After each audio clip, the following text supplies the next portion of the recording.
Good evening. Welcome to South Asia Newsline. I'm Yeshi Johnson. Here are the top stories we're tracking for you on Thursday, the 3rd of March. India's Foreign Minister briefs parliamentary panel on Russia-Ukraine war evacuation efforts. US concerned over presence of terror outfits in Pakistan, says top official. And fertilizer ban decimates Sri Lankan crops as government popularity ebbs. And now for all the details. India's Foreign Minister S. Jaishankar on Thursday briefed a parliamentary panel on the prevailing situation in the wake of Russia-Ukraine war that has entered the 8th day and the massive Operation Ganga to evacuate stranded Indians. Jaishankar said a strong and unanimous message of support was shared for intensified efforts to bring back all Indians from Ukraine, while its airspace remains shut.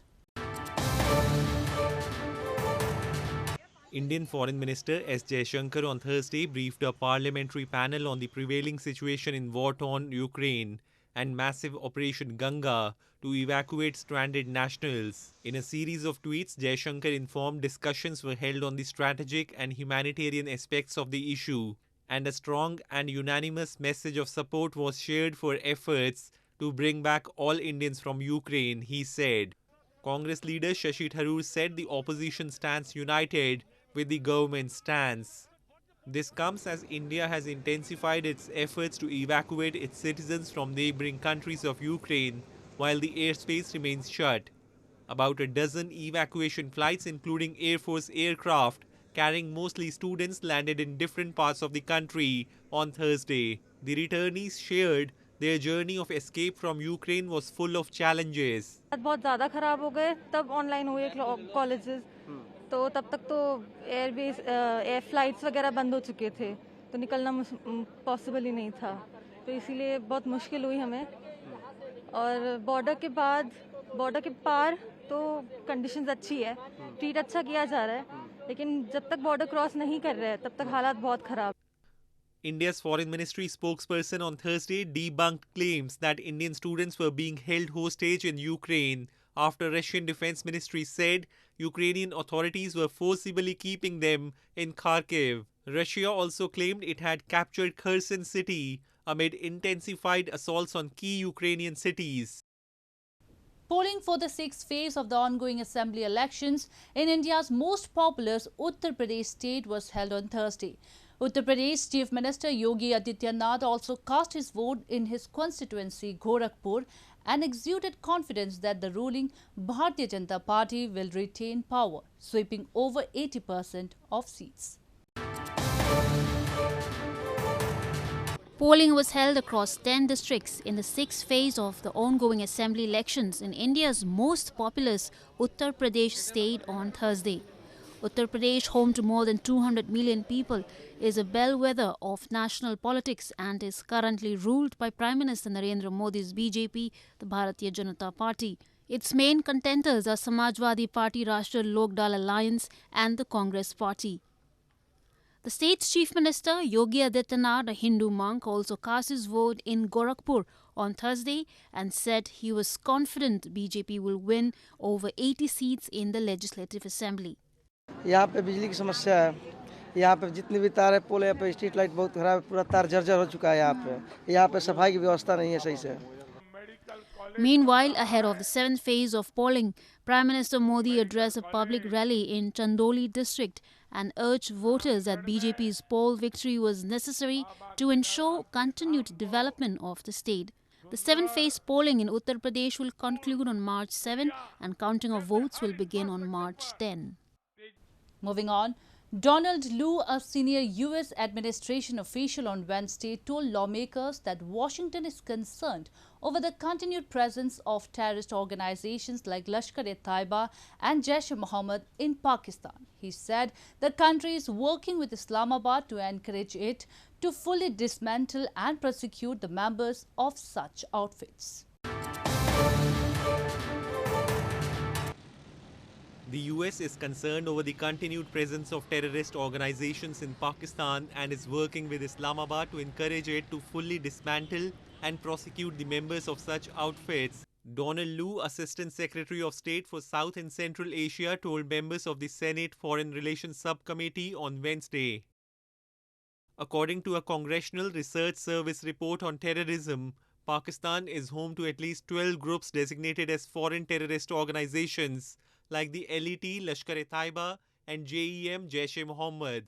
The LET, founded by Hafiz Saeed in 1980s, is responsible for carrying out the 2008 Mumbai attacks in India, as well as numerous other high-profile attacks. The JEM was founded in 2000 by Masood Azhar and was designated as a foreign terrorist organization in 2001. Along with LET, it was responsible for the 2001 attack on the Indian Parliament, among other attacks. We have seen real progress forward in prosecution of leaders of these groups, dismantling of some of these groups, but as you point out, these groups still remain, and we are working with Pakistan to encourage them to fully dismantle and to prosecute members of these terrorist organizations. Lu said India continues to report infiltration by militants from Pakistan into its Jammu and Kashmir, although rates of it have reduced markedly since the 2019 Pulwama attack, in which 40 Indian soldiers were killed. This comes as fate of Pakistan hangs in the balance as Paris-based Financial Action Task Force is holding meetings this week to assess its actions, while it has remained on FATF's grey list since 2018 for failing to effectively prosecute UN-designated terror outfits. Days after Pakistan Prime Minister Imran Khan announced a cut in petrol and diesel prices by Rs 10 per litre, the oil marketing companies and refineries have warned the government of fuel crisis in the country. Holding a meeting with the Petroleum Division, oil marketing companies expressed serious concerns and questioned the mechanism of fuel price adjustment. Pakistan's oil marketing companies and refineries have warned the government of a brewing fuel crisis in the country after Prime Minister Imran Khan, in a surprising move, announced a cut in petrol and diesel prices by Rs 10 litre this week. In response, a virtual meeting between OGRA, the Oil and Gas Regulatory Authority, and the Petroleum Division was held in Islamabad, in which oil marketing companies expressed serious concerns and questioned the mechanism of fuel price adjustment while global prices remain high. Prime Minister Khan's move came at a time when the opposition parties have mounted pressure on his PTI-led government by holding an anti-inflation long march and warned of no confidence motion in the parliament. According to a statement issued by the Finance Division, the global petroleum products prices have surged to $100 per barrel amid the Ukraine-Russian war. The impact of Rs 10 per litre reduction in fuel prices would mean the monthly impact of about Rs 15 billion, based on average sales of about 1.5 billion litres, reports suggest. 6 months after the Taliban took over Afghanistan, it is time for concerned countries to deepen their engagement with the country's new authorities and take action to prevent an irreversible economic collapse. UN envoy to Kabul, Deborah Lyons, told the Security Council on Wednesday.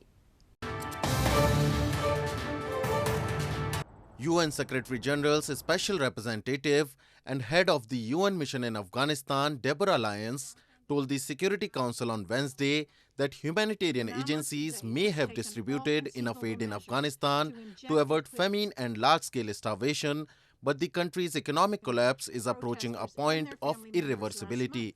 Lyons said that it is most urgent to resolve the root problems of the economic crisis, but doing so will require cooperating on all issues with the Taliban, who seized power in August.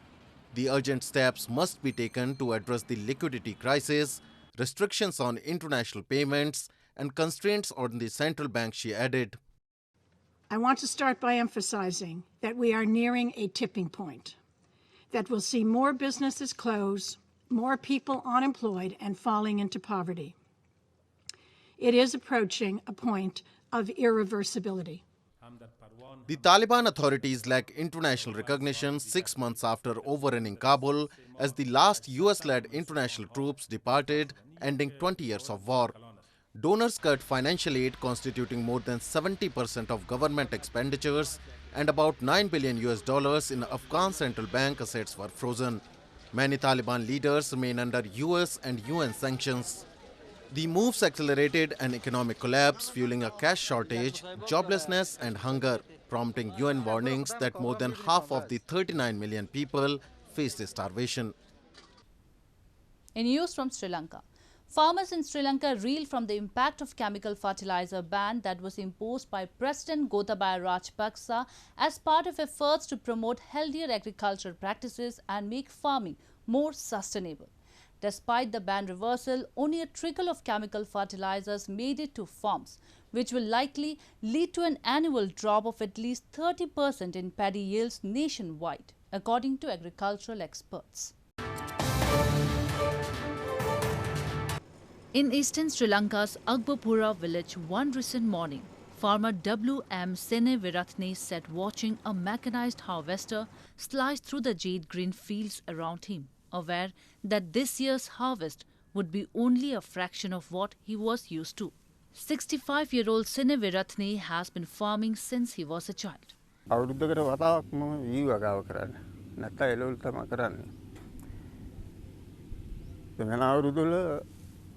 අවුරුද්දක්ම තියාගන්නවා ඒ අක්කර දෙකෙන් අක්කරයක වී කෑමට. දැන් මේ අවුරුද්දේ එහෙම තත්ත්වයක්වත් නෑ කරගන්න බසින් කුලියයි කුඹුරට වියදම් කරපුවයි ගෙවන්න ගත්තම සෑහෙන අපහසුතාවයකට පත් වෙලා තියෙනවා. ඒ හින්දා දැන් බොහොම අමාරුයි ජීවත් වීමත්. මේක වීගෝ හිතන විතරක් නෙවෙයි එළවලු වගාවත් කරනවා. දැන් ඒක කරගන්නත් තත්ත්වයක් නෑ මේ පොහොර නැති හින්දා. According to Indika Paranavithana, head of the local Farmers Association, farmers like Seneviratne, who used to harvest around 30 to 35 paddy bags per acre, have had their return come down to 15 bags. The dramatic fall in yields follows a decision last April by President Gotabaya Rajapaksa to ban the use and importation of all chemical fertilizers in Sri Lanka, as part of efforts to promote healthier agricultural practices and make farming more sustainable. However, the government rode back on the move later, removing the ban after months of mass protests by farmers and a surge in food price inflation. Despite the ban reversal, only a trickle of chemical fertilizers made it to farms, which will likely lead to an annual drop of at least 30% in paddy yields nationwide, according to agricultural experts. To ease the hit on consumers, Rajapaksa's administration is importing rice using credit lines from friendly neighbours. And to help farmers, it has raised the minimum government purchase price and announced a 40 billion Sri Lankan rupee, that is $200 million compensation package. But many farmers say they do not know when and how government compensation would reach them. Moving on, celebrations of Losar festival, the Lunar New Year of Buddhist community, began in India on Friday. Monks and devotees offered prayers in Dharamsala and Shimla cities on the occasion. Devotees sent out a message of peace, love and harmony through this festival. Buddhist community across India on Friday marked the beginning of Lunar New Year, Losar, and welcomed the year of the water tiger 2149. Adorned in their traditional dresses, Tibetans in northern hill town of Dharamshala gathered outside the Sukla temple, which reopened after being shut for 2 years owing to COVID-19 pandemic, to offer prayers and celebrate the festival with their family and loved ones. Buddhist monks led the prayer inside the temple. Likewise, Buddhist monks in Shimla's Dorjidak monastery marked the festival by offering prayers for world peace and prosperity of sentient beings.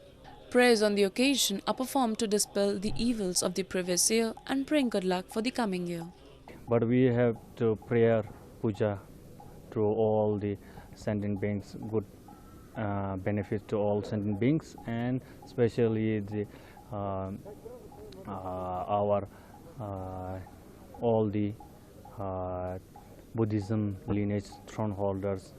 Losar celebration is one of the most festive periods of the year, observed with a lot of religious, cultural and merrymaking events for a week or two by Buddhists.